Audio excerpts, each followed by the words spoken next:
This check is not yours. People like you steal, you do not earn. The teller's voice carried across the bank lobby like a verdict.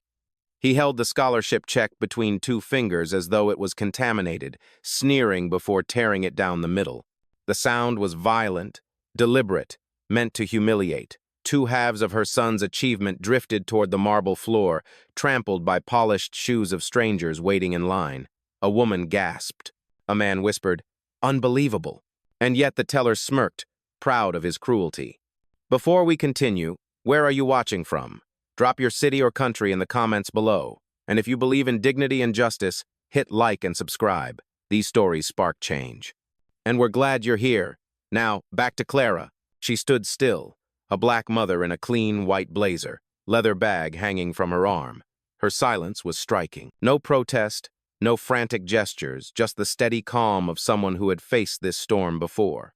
Her stillness made the room more tense than any shout could. The bank's design whispered prestige. Glass walls rising toward fluorescent light, brushed steel counters shining under cameras, corporate blue slogans promising integrity and service.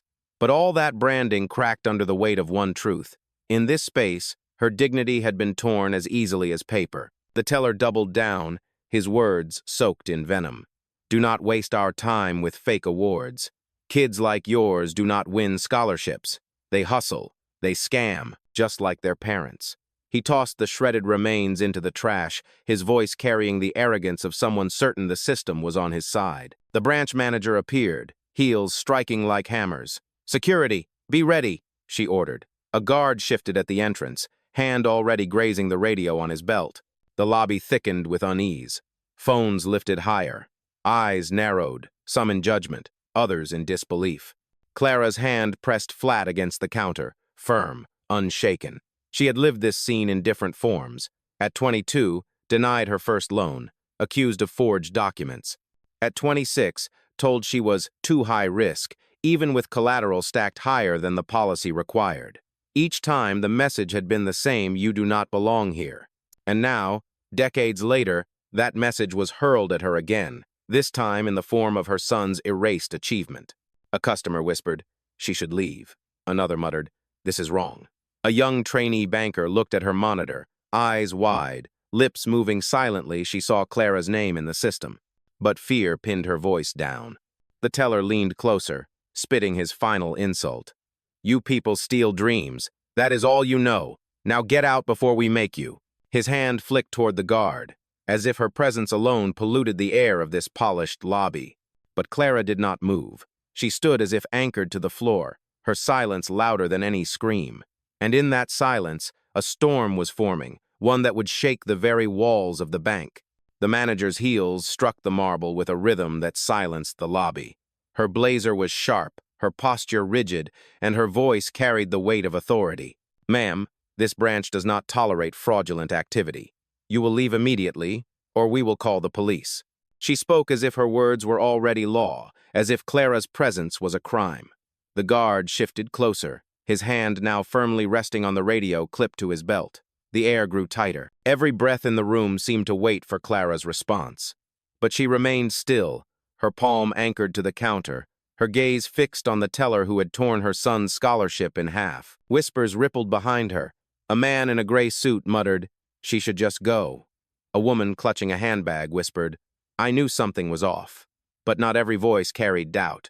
Near the back of the line, a young father lifted his phone, the red light of recording glowing in quiet defiance. His daughter tugged at his sleeve, eyes wide as if sensing the injustice her father was determined to capture. At a side desk, a trainee banker stared at her monitor. She had already run Clara's name, and the system confirmed the check as valid.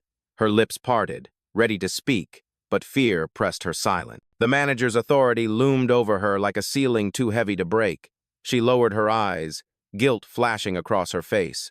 The teller leaned back in his chair, arrogance dripping from every word. "This is policy. People like her walk in every week with fake documents. You think a child from her neighborhood wins a scholarship? Do not be fooled." His voice cracked with disdain, and he gestured toward Clara as though she were not even in the room. The crowd shifted uneasily. Phones tilted higher. A teenager near the glass wall whispered to his mother, "This is wrong."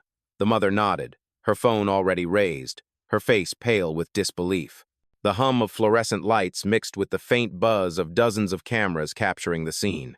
The bank that prided itself on integrity was now a stage, every second broadcast through lenses it could not control. Clara still had not spoken. Her silence became heavier, pressing down on the room. It was not weakness, it was warning. And the louder the teller shouted, the more powerful her stillness became. The guard stepped forward at last, his shadow falling across her. "Ma'am, last chance. Leave now." Clara did not move, her hand pressed firmer against the counter. The storm had not yet broken, but everyone in the room could feel it gathering. The guard's shoes scraped against the marble as he stepped closer. His frame loomed beside Clara, his presence meant to intimidate. The fluorescent lights above hummed, their cold glare bouncing off the glass walls. Every sound in the lobby seemed sharper now, every whisper louder. The teller smirked, emboldened by the guard's approach. "You see, she will not even defend herself. That is what guilty people do." Silent, cornered, afraid. His voice cracked through the air like a gavel, judgment passed before any truth could be heard. But Clara's silence did not carry fear. It carried weight. Her stillness unsettled him more than any argument ever could. She did not shrink. She did not plead. Her palm remained flat on the counter, steady as stone, as if daring the room itself to recognize the injustice unfolding. Behind her, murmurs swelled into fragments of protest. A young man in a denim jacket raised his phone higher, his voice breaking through the hush. "I am filming this. Everybody can see what you just did." His tone was shaky, but his words pierced the tension. Heads turned. A few nodded. The truth was finding its first cracks in the wall of prejudice. The manager snapped her head toward him, her face taut with authority. "Put the phone down, sir. This is a private matter." But he did not lower it. It is not private when you rip up someone's check in public. His defiance hung in the air, daring others to step forward. The trainee banker at the side desk bit her lip. Her eyes darted to the screen, still glowing with Clara's name, the word "valid" stamped clearly beside it. She whispered to herself, almost inaudible, "It is real." Her hands trembled. She wanted to speak louder, but the fear of the manager's shadow pinned her voice down. Clara remained motionless. Yet within her calm, memories pressed forward. At 22, the sting of being dismissed. At 26, the humiliation of being doubted. Each insult had built a wall inside her. But this moment was different. This was not about a loan or a signature. This was her son's future shredded in front of strangers. The guard's hand hovered just inches from her arm. "Ma'am, I am giving you one final warning." His voice was firm, but a flicker of hesitation betrayed him. Even he could feel the weight of dozens of phones now recording every second. And then, from the back of the line, a clear young voice rang out. A teenager, barely 16, clutching his phone with both hands. "She is telling the truth. I saw her son's face on the billboard outside. That is him. That is the scholarship." The lobby froze. Every head turned. The truth had slipped into the open, and silence itself could no longer contain it. The teenager's words cracked through the silence like thunder. "That is him. That is the scholarship." For a moment, the entire lobby seemed to pause, caught between disbelief and revelation. Phones shifted to capture his face, his trembling hands gripping the device that recorded everything. The manager's voice sliced the air, sharp with panic. "That is nonsense. Children do not know what they are talking about." Her eyes darted quickly toward the teller, as if searching for backup. The teller stepped forward, his cheeks flushed red, his arrogance now strained with desperation. "Billboards are advertisements. Anyone can be printed on a poster. That does not mean her story is real." His words were loud, but the cracks in his authority were visible. The smugness that once fueled him was slipping away. Still, he pushed harder. "Look at her. Does she look like the mother of a scholar? Do not be fooled. People like her spin lies to get money they do not deserve." His hand slapped against the counter, the sound echoing across the polished glass walls. The gesture was meant to intimidate, but it carried the tremor of fear. The guard shifted uneasily, glancing at the crowd. The phones were no longer a scattered few. Nearly everyone in line was recording, their faces set in disapproval. The air carried a new current, a collective recognition that something cruel was unfolding in plain sight. The trainee banker finally raised her head. Her voice was barely more than a whisper, but it reached the ears of those nearest her desk. Her name is in the system. The scholarship is valid. She froze immediately, as though the words themselves might cost her job. The manager's eyes flashed with rage, and the trainee shrank back into her chair. Clara still had not spoken. She stood firm, her silence a mirror reflecting every prejudice hurled at her. Her palm never left the counter. Her breathing was steady, measured. In a storm of insults, she was the anchor. The manager leaned closer, her voice dropping into venom. "If you do not leave this building now, I will have you arrested. You are embarrassing yourself." But it was not Clara who looked embarrassed. It was the bank itself. The weight of every phone camera, every witness, every whispered gasp pressed against the institution that claimed to serve with integrity.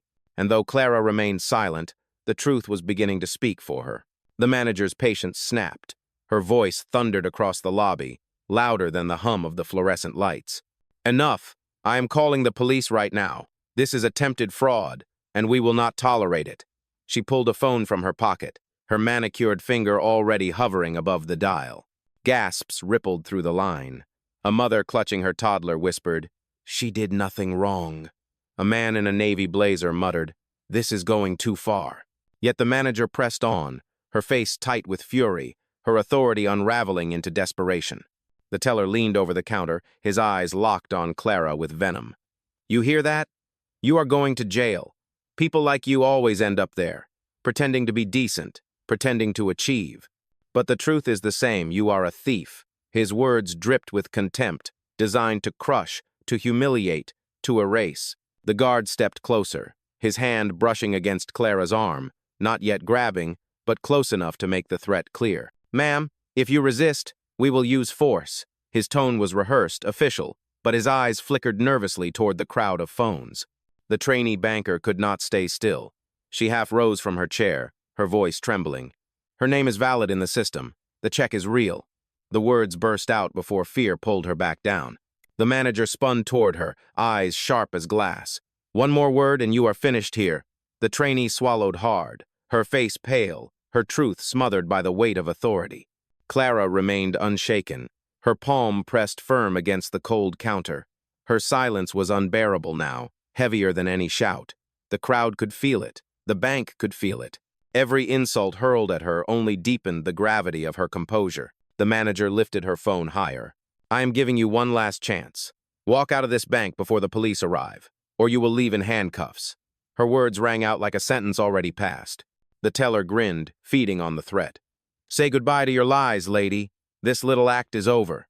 But in the stillness that followed, something shifted. The air itself seemed to wait, charged and waiting for a storm to break. The crowd held their breath, phones raised like witnesses sworn to truth, and Clara did not move. Her silence was no longer just defiance. It was a countdown.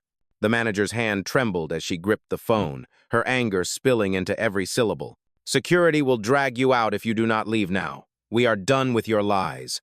Her words cracked like a whip, meant to break Clara in front of the entire room. The teller's grin widened. He bent down, snatched the torn halves of the scholarship check from the trash, and waved them in the air like evidence of guilt. "Look at this. Trash. Just like her story. Just like her." His voice rose higher, feeding off the tension, eager to crush her dignity before strangers. Then, with exaggerated care, he shredded the halves again, ripping them into even smaller fragments until the paper disintegrated between his fingers. The pieces fell like snow, a mockery of achievement scattered across the polished floor. Gasps spread through the lobby. A woman near the back covered her mouth. A man whispered, "This is insane." Phones tilted closer, capturing every movement, every cruel word. The guard moved nearer, his bulk casting a shadow over Clara. "Ma'am, step away from the counter," he ordered. His voice was steady, but his eyes betrayed uncertainty. The weight of the crowd's gaze pressed on him too, a reminder that every gesture was being recorded. The manager leaned closer, her voice low but vicious. "You do not belong here. People like you never do. Walk out before we make you." The words dripped with centuries of prejudice, sharpened into the present moment. At the side desk, the trainee banker trembled. Her hands clutched the edge of her chair, her heart pounding loud enough to drown out her fear. She had seen the truth on her screen, the confirmation that Clara's name was valid, the scholarship verified. But the hierarchy of the room strangled her voice. She looked at Clara, eyes wide, silently pleading for strength. Still, Clara did not move. Her hand pressed flat to the counter, fingers steady as stone. Her breathing was calm, measured, almost serene in the face of humiliation.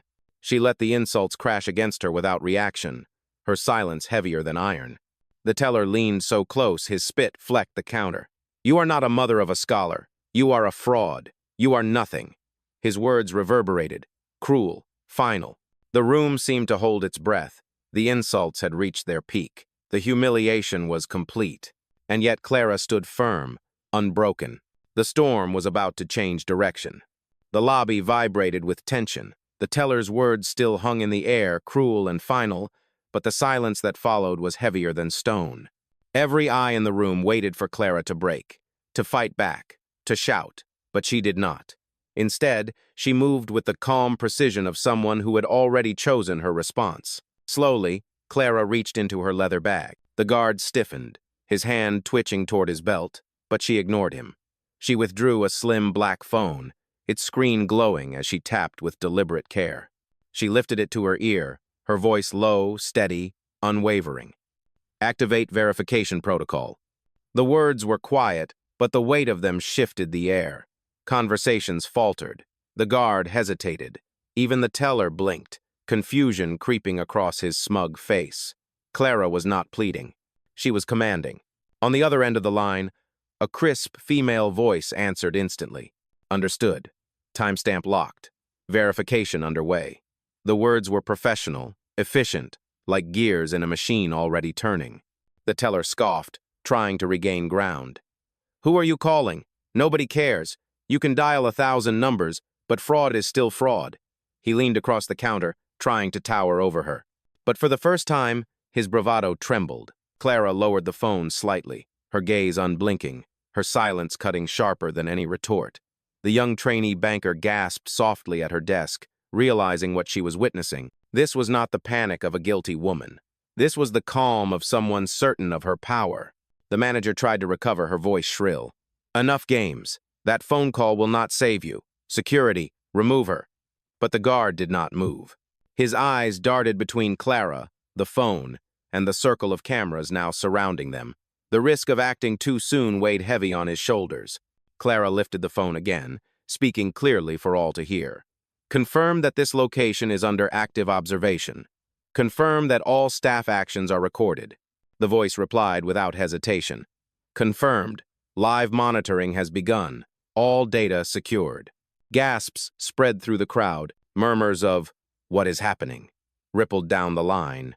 A woman whispered, "She sounds like she runs this place." A teenager muttered, "She is not scared. She is in control." Clara pressed her palm back against the counter, her body steady, her phone glowing like a signal flare in the storm. The balance had shifted. For the first time, the bank did not feel like their stage. It felt like hers. The lobby had grown unbearably quiet. The only sounds were the buzz of fluorescent lights and the faint vibration of dozens of phones still recording. The manager shifted on her heels, her voice faltering for the first time.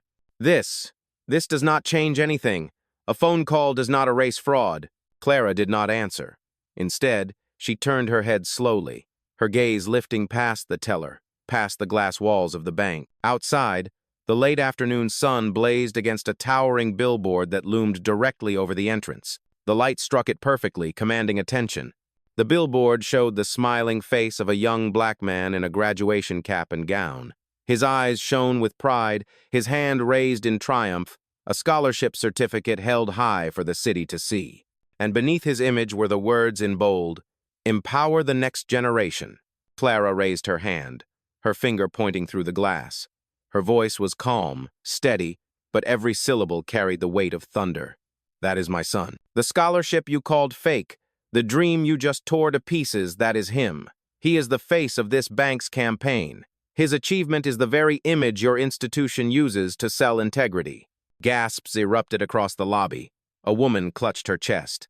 A teenager whispered, "It is true." Phones shifted quickly, catching the billboard in their frames, capturing the undeniable proof that towered above the bank's own front doors. The teller's mouth opened, then snapped shut. His face drained of color. The arrogance that had fueled his every insult shattered in an instant. He glanced at the manager, desperate for rescue, but she too stood frozen, her authority collapsing beneath the weight of truth painted larger than life just outside. The trainee banker finally rose from her desk, her voice trembling but louder now. She is telling the truth. I saw his name in the system. It matches the scholarship. It matches the campaign. The crowd erupted in murmurs. Some clapped. Some shook their heads in disbelief. One man shouted, "You tore up a check tied to your own billboard."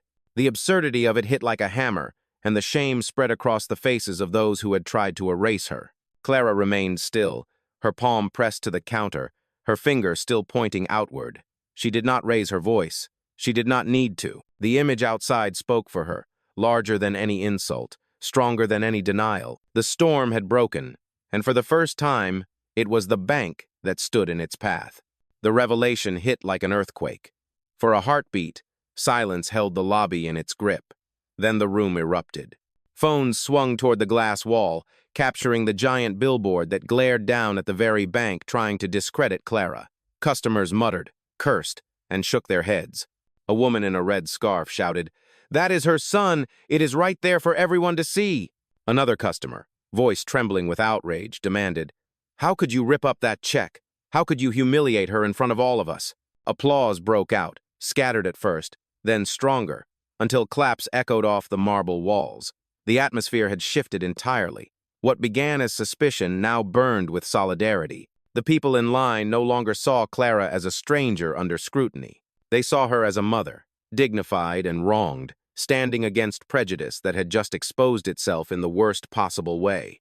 The teller stumbled backward, his face pale. His earlier bravado drained away, replaced with the unmistakable look of fear. He stammered, It could be coincidence. Anyone could claim." His words faltered as cameras zoomed in on his trembling hands.